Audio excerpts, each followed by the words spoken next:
दो लोगों का सेम सोचना, सेम होना, कॉमन चीज़ें ढूंढना ज़रूरी नहीं है। अगर आप अपना जैसा आप ही किसी और में ढूंढ रहे हो तो फिर आपको उसकी ज़रूरत नहीं है।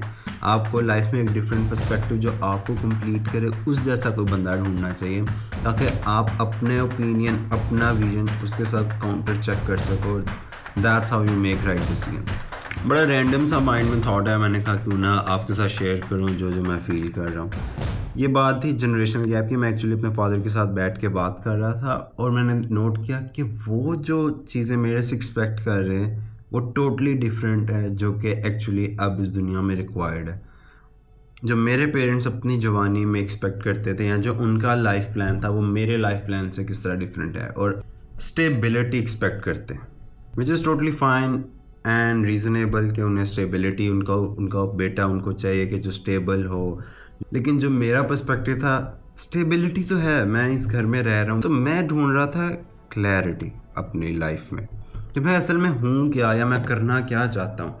Stability is not a big issue. उनके टाइम पे ज़रूर स्टेबिलिटी, जल्दी से जल्दी अच्छी जॉब लेना, get married, have a successful life before 40s, ठीक है। लेकिन अभी मैं क्लैरिटी ढूंढ रहा हूँ। स्टेबिलिटी कभी मेरे लिए मसला ऐसे थी ही नहीं। मुझे जो दूसरी बात थी जो वो चाह रहे थे वो थी कि जॉब, बेटा जल्दी से जल्दी जॉब करो, इनकम आपकी कंसिस्टेंट होनी चाहिए। And I don't disagree but I also don't agree, क्योंकि मेरा माइंडसेट था कि बिजनेस करना चाहिए, बिजनेस स्टार्ट करते हैं। I want create something, entrepreneur. इतनी ज़्यादा ऑप्शंस है, ये मैं क्यों जॉब किसी के लिए काम करूँ। देखिए 0 से 1 अगर किसी ने कर दिया तो मुझे वापस से 0 पे जाने की ज़रूरत नहीं कि अब मैं 1 करता हूँ। अगर मेरे बाप ने 0 से 1 किया है तो अब मुझे 1 से 2 करना चाहिए ना, तो मैं वही बात करता। लेकिन ये बात बेशक उन्हें भी पता है, ठीक है, लेकिन इसमें हमारे कॉन्ट्रडिक्शन था कि नहीं बेटा पक्की जॉब, इनकम हो, फिर जो पैसे हों बच जाएँ तो आप कर लो, उसका बिजनेस है। तो उनका जब किसी और के लिए काम करके उसको अमीर बनाना है, why not I just do it for my self. वो मेरे लिए सिक्योर फ्यूचर ढूंढ रहे थे, उन्होंने सिक्योर अपना भी फ्यूचर किया मेहनत करके, पक्की जॉब और स्टेबिलिटी के साथ। मैं अपने लिए मीनिंगफुल लाइफ और मीनिंगफुल फ्यूचर ढूंढ रहा था। क्या लाइफ का मतलब सिर्फ यही है कि पढ़ो और डिग्री हासिल करके जॉब करने लग जाओ सारी ज़िंदगी तक, जब तक रिटायर नहीं होते, and then you realise oh shit time तो गुजर चुका। सो उनको हमेशा डर रहता था कि जो है वो चला ना जाए, कि जो कुछ मैंने सेटअप किया है कहीं वो ख़त्म ना हो जाए, कहीं चला ना जाए। और जो मैं चाह रहा हूँ वो है लाइफ गोल्स, वो चीज़ें करूँ जो सेंस बनाए, वो चीज़ें करूँ जो मेरी लाइफ के साथ एक्चुअली अलाइन करें, बेशक वो जितनी मर्जी रिस्की भी हों, क्योंकि मुझे पता है कि लाइफ में रिस्क लेना पड़ेगा टू अर्न रिस्क। वो ये बात ही नहीं समझते कि अगर क्या होगा जो मैं बनना चाहता हूँ, अगर मैं वो बन ही ना पाऊँ और लाइफ में मैं कुछ वो करता रहूँ जो कि बाकी लोग कर रहे हैं। उस टाइम पे ये इशू नहीं था, सारे लोग एक ही काम करते थे, ऑप्शंस लिमिटेड थी। लेकिन अब वी हैव अनलिमिटेड ऑप्शंस। बात कोई मेरे एटीट्यूड का कोई इशू नहीं था, या मैं कोई बदतमीज़ी नहीं कर रहा था, या मैं कोई उनसे ऑपोजिट ओपिनियन क्रिएट करने की कोशिश नहीं कर रहा था। ये एटीट्यूड का कभी इशू था ही नहीं। ये जनरेशनल गैप है जिसकी हम बात करते हैं। उनको बहुत अर्ली से ही बिल्स की टेंशन आ गई थी कि मैं बिल्स कैसे पे करूँगा। मेरी शादी अर्ली कर ली तो मैंने अपने बच्चों की एजुकेशन और उनकी वेयर एंड टेयर के लिए मुझे पैसे चाहिए, घर बनाना है मुझे जो टेंशन है वो टोटली डिफरेंट है। मेरा पोटेंशियल वेस्ट नहीं होना चाहिए। जो मैं कर सकता हूँ, मेरे पास जो बेस्ट ऑप्शंस हैं, मैं उनको अचीव और अवेल करूँ मैक्सिमम और ग्रो करूँ। अपॉर्चुनिटीज़ मैक्सिमम जहाँ पे मुझे मिल रही हूँ अपने सर्कल्स के थ्रू, क्योंकि मैं अच्छे इंस्टीट्यूट्स में पढ़ा हूँ, अच्छे लोगों में उठता बैठता हूँ, तो मैं जितनी ज़्यादा नेटवर्किंग कर सकता हूँ वो मेरे लिए आगे फ्यूचर में ही काम आएगी।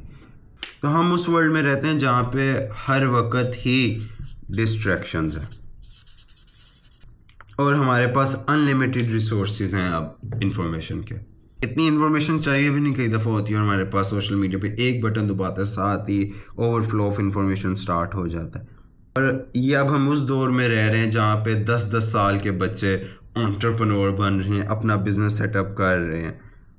एक सक्सेसफुल लाइफ है, रिटायर हो रहे हैं अर्ली एजेस में, लोग अर्ली 20s में रिटायर हो रहे हैं। ये वो फियर और ये वो बातें हैं जो कि हमारे पेरेंट्स ने ना कभी एक्सपीरियंस की, ना कभी सोचा था। वो आराम से पढ़ते थे 25-30 साल तक, आराम से 20-30 साल और जॉब करते थे और आराम से ही 50-60 साल की उम्र में रिटायर हो जाते थे। लेकिन अब इट्स टोटली डिफरेंट। इस टेंशन और इस सब के साथ इन्फ्लेशन और मुल्क के हालात को देखते हुए मैं उन पुरानी स्ट्रेटजीज़ के साथ किस तरह काम कर सकता हूँ। It makes no sense at least to me. बेटा सेटल हो जाओ, सेटल हो जाओ। कैसे सेटल हो जाऊँ जहाँ जबकि मेरी इनकम नहीं है जो कि मुझे चाहिए, जबकि मैं जो मेरे गोल्स हैं वो अभी तक अलाइन नहीं हो रहे। मुझे अपना बिजनेस सेटअप करना है। मेरा एटीट्यूड का इशू नहीं है, मुझे पता है मैं यंग हूँ, मुझे अपने नेटवर्किंग मैक्सिमम करना है ताकि मैं एक्चुअली अर्निंग कर सकूँ और इस सोसाइटी में कोई अपनी जगह बना सकूँ। मुझे नहीं इस तरह जीना कि मैं चुपचाप एक गुमनाम सा बंदा जिसने पढ़ा, एजुकेशन ली और चुप करके 60-70 साल के बाद मर गया, जिसको कोई जानता नहीं। ये सोसाइटी वो नहीं है और ये सोशल मीडिया के होते हुए इस तरह नहीं आप कर सकते। आप स्टैंड आउट करना पड़ेगा। वो में हमारे पेरेंट्स और जो पिछली जनरेशन थी वो बस सर्वाइवल के मोड में थे। वो बस चाहते थे ज़िंदा रह लें किसी तरीके से, अच्छा घर चलता रहे, ठीक है बेशक कम कमाते हैं, इज्जत की कमाते हैं। ये वो वर्ड्स हैं, ये वो लाइन्स हैं जो कि हमने अपने पेरेंट्स से सुनी हुई। उनका हर वक्त सर्वाइवल मोड ऑन रहता था। लेकिन हम यहाँ पे स्टैंड आउट होने की बात कर रहे हैं, फॉलोअर ज़्यादा चाहिए, मुझे मशहूर होना है। बात फिर शायद यही आती है कि उनके पास ऑप्शन भी लिमिटेड थी उनके दौर में। डॉक्टर बन जाओ, इंजीनियर बन जाओ, और क्या ऑप्शन है, ऐसा एक दो और ऑप्शन थी कि साइंटिस्ट बन जाओ वो अगर बहुत ही लाइक हो। अब मेरे पास ऑप्शन है फ्रीलांस, फिल्म मेकर, आर्टिस्ट बन जाओ, अपना बिजनेस सेटअप कर लो, चिप्स वाले बन जाओ, टिकटॉक, रील्स, सोशल मीडिया। इस सब ऑप्शंस में रहते हुए मैं पुराने वाली चीज़ों पे किस तरह फॉलो कर सकता हूँ। मुझे जो फियर है मेरा वो ये है कि अगर मैं कोई एक ऑप्शन चूज़ करता हूँ तो इसका मतलब है मुझे पीछे हंड्रेड्स ऑफ ऑप्शंस को डिनाई और रिजेक्ट करना पड़ेगा। वो जो फियर होता है, क्या पता अगर मैं कोई छोर चूज़ करता वो मेरे हक़ में बेहतर होता, या मैं उसमें ग्रोथ या उस पर पैसे ज़्यादा कमा लेता। ये जो फियर है चूजिंग वन, ये उन्होंने कभी फेयर नहीं किया था। वो सारे पूरा स्कूल ने डॉक्टर ही बनना होता था या इंजीनियर ही बनना होता था और वो उसी के लिए फोकस करते थे और जो पढ़ते थे वो बन जाते थे। लेकिन अब हमारे पास ऑप्शन इतनी ज़्यादा है, बेशक आपके पास डिग्री वो हो भी ना, लेकिन अगर आपने वो स्किल सीखा हुआ है, there is an option right now for you. Rejection का फियर है ना, वो अब बहुत ज़्यादा है। उस टाइम पे आप 2 से 3 जॉब्स पे अप्लाई करो, आपको पता है 1 या 2 तो मिल ही जानी होती है। अब आप यहाँ पे हंड्रेड्स ऑफ ईमेल करो, हो सकता है मंथ के एंड पे आपको किसी की तरफ से कोई रिप्लाई ना आया हो। You grow in that time where enough don't exist. हम उस टाइम में रहते हैं जहाँ पे इनफ लफ्ज़ ही एग्जिस्ट नहीं करता। There is nothing enough. नोप। ये है क्या चीज़? I don't know. इनफ क्या नहीं है? सैलरी इनफ नहीं है, खुशियाँ इनफ नहीं है, फॉलोअर्स इनफ नहीं है, स्किल्स जो आपने सीखे हैं वो इनफ नहीं है, आपका लाइन गोल्स इनफ नहीं है, और मेहनत करो, सोने के लिए टाइम इनफ नहीं है। तो जब इनफ ही नहीं है कुछ भी, तो आप किस तरह मेंटली तौर पे हैप्पी रह सकते हो? It's impossible. ये वो प्रेशर है मुसलसल जो कि आप स्टार्ट ही फेस करने लग जाते हो हमारी जनरेशन में अर्ली। इनके टाइम पे क्या था, बेटा अभी तुम छोटे हो, कोई बात नहीं, देख लेंगे, पूरी ज़िंदगी पड़ी है। एज का एक्सपीरियंस से कोई तल्लक नहीं था। ओवर द टाइम वो कहते थे स्लोली आप कर लोगे, बट नॉट राइट नाउ। हमारे दौर में कोई ना कोई है जो कि हमसे यंग है, रिच है, वो आ गया है और हम उससे कम्पीट करें। Even though I am competing और you guys are competing with someone dad, कि भाई मैं जो लाइफस्टाइल चाहता हूँ वो किसी के बाप ने पहले ही से या किसी के बेटे को फ्री में वैसे ही दे दी। तो रेस जो हो रही है वो 7 जगह से नहीं हो रही। कुछ लोग पहले ही आ गए हैं और हमें पहले उनको पकड़ना है और फिर उनके साथ आगे मूव करना। हम उस दौर में रहते हैं जहाँ पे कंपैरिजन ऑप्शनल है ही नहीं, करना पड़ेगा कंपैरिजन ताकि ग्रो कर सकें।